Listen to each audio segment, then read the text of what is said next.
वक्रतुंड महाकाय सूर्यकोटि समप्रभा निर्विघ्नं कुरु मे देव सर्वकार्येषु सर्वदा। कर्पूरी गौरम करुणावतारम संसार सारम भुजगेन्द्रहारम सदा वसंतम हृदयारविंदे भवम भवानी सहितम दमामि। जय श्री नारायण मित्रों, राधे राधे। स्वागत है आपका एस्ट्रो मनीष पंडित चैनल में। शिव कथा की श्रृंखला में 10वें ज्योतिर्लिंग की कथा प्रारंभ करते हैं।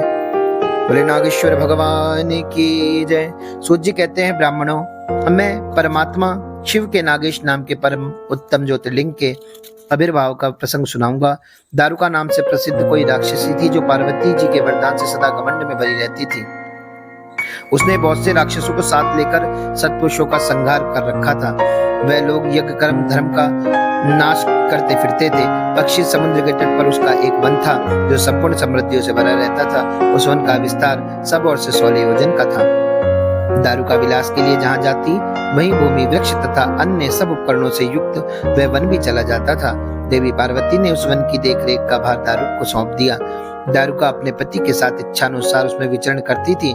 राक्षस दारुक अपनी पत्नी दारुका के साथ वहां रहकर सबको भय देता था। उससे पीड़ित हुई प्रजा ने महर्षि और उनकी शरण में जाकर उनको अपना दुख सुनाया और उन्हें शरणागतों की रक्षा के लिए राक्षसों को यह श्राप दिया, ये राक्षस यह पृथ्वी पर प्राणियों की हिंसा या यज्ञों का विध्वंस करेंगे तो उसी समय अपने प्राणों से हाथ धो बैठेंगे। देवताओं ने जब यह बात सुनी तब उन्होंने दुराचारी राक्षसों पर चढ़ाई कर दी। राक्षस घबराए। यदि वे लड़ाई में देवताओं को मारते तो मुनि के शाप से स्वयं मर जाते और यदि नहीं मारते तो पराजित होकर भूखे मर जाते। उस अवस्था में राक्षसी दारुका ने कहा, भवानी के वरदान से मैं इस सारे वन को जहाँ चाहूं ले जा सकती हूँ। यो कहकर वह समस्त वनों को जो कहते हो ले जाकर समुद्र में जाकर बस गई। राक्षस लोग पृथ्वी पर न रहकर जल में निर्भय रहने लगे और वहां प्राणियों को पीड़ा देने लगे। एक बार बहुत सी नावें उधर आ निकली जो मनुष्यों से भरी थी। राक्षसों ने उनमें बैठे हुए सब लोगों को पकड़ लिया और बेड़ियों में बांधकर कारागार में डाल दिया। वे उनको बारंबार धमकियां देने लगे। उनमें सुप्रिय नाम का एक प्रसिद्ध वैश्य था जो उस दल का सरदार था। वह बड़ा सदाचारी भस्म रुद्रधारी था। भगवान शिव का परम भक्त था। सुप्रिय शिव की पूजा किए बिना वह भोजन भी नहीं करता। वह स्वयं तो शंकर जी की पूजा करता ही था, बहुत से अपने साथियों को शिव पूजा सिखा रखी थी। फिर सब लोगों ने नमः शिवाय मंत्र का जप कर शंकर जी का ध्यान करने लगे। सुप्रिय को भगवान शिव का दर्शन भी होता था। दारुक राक्षस को जब इस बात का पता लगा तो उसने आकर सुप्रिय को धमकाया।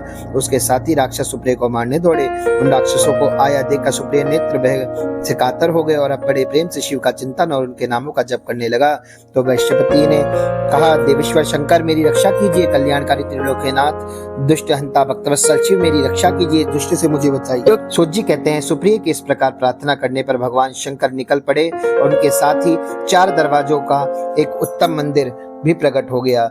उसके मध्य भाग से अद्भुत ज्योतिर्मय शिवलिंग प्रकाशित हो रहा था। उसके साथ शिव परिवार के सब लोग विद्यमान थे। सुप्रिय ने उनका दर्शन कर पूजन किया।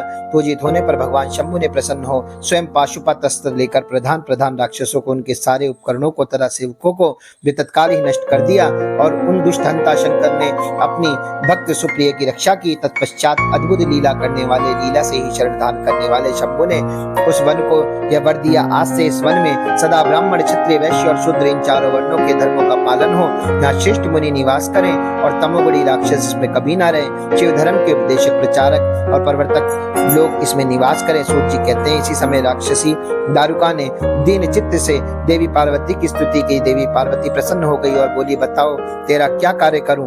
तो उसने कहा, मेरे वंश की रक्षा करो। तो देवी बोली, मैं सच कहती हूँ, तेरे कुल की रक्षा करूंगी। ऐसा कहकर देवी भगवान शिव से बोली, नाथ आपकी ये बात युग के अंत में सच्ची होगी, तब तक मामसी तामसी सृष्टि भी रहे, ऐसा मेरा विचार है। मैं भी आपकी ही हूँ और आपके ही आश्रय में रहती हूँ, अतः मेरे बात को आप प्रमाणित सत्य कीजिए प्रभु। यह राक्षसी दारुका देवी है, मेरी ही शक्ति है और राक्षसियों में बलिष्ठ है, अतः राक्षसों के राज्य का शासन करे। ये राक्षस पत्नियां जिन पुत्रों को पैदा करेंगी वे सब मिलकर इसमें निवास करेंगे, ऐसी मेरी इच्छा है। शिव बोले, प्रिय यदि तुम ऐसी बात कहती हो तो मेरा वचन सुनो। मैं भक्तों का पालन करने के लिए प्रसन्नता पूर्वक इस वन में रहूंगा। जो पुरुष यहाँ वर्ण धर्म के पालन में तत्पर होकर प्रेम पूर्वक मेरा दर्शन करेगा वह चक्रवर्ती राजा होगा। कलयुग के अंत में सतयुग के आरंभ में महासेन पुत्र वीरसेन राजाओं का भी राजा होगा। वह मेरा भक्त और अत्यंत पराक्रमी होगा और यहाँ आकर मेरा दर्शन करेगा। दर्शन करते ही वह चक्रवर्ती सम्राट हो जाएगा। सूत जी कहते हैं, ब्राह्मणों, इस प्रकार बड़ी बड़ी लीलाएं करने वाले वे दंपत्ति परस्पर हास्य युक्त वार्तालाप करके स्वयं वहां स्थित हो गए। जो त्रिलिंग स्वरूप महादेव जी वहां नागेश्वर कहलाए और शिवा देवी नागेश्वरी के नाम से विख्यात हुई। वे दोनों ही सत्पुरुषों को प्रिय हैं। इस प्रकार जो त्रिलिंगों के स्वामी नागेश्वर नाम की महादेव जी की जो त्रिलिंग में प्रकट हुए, बोले नागेश्वर भगवान की। इसी तरह की कथाओं को श्रवण करने के लिए चैनल को सब्सक्राइब कीजिए, लाइक कीजिए। जय श्रीमन नारायण। राधे राधे। ओम नमः शिवाय मित्रों।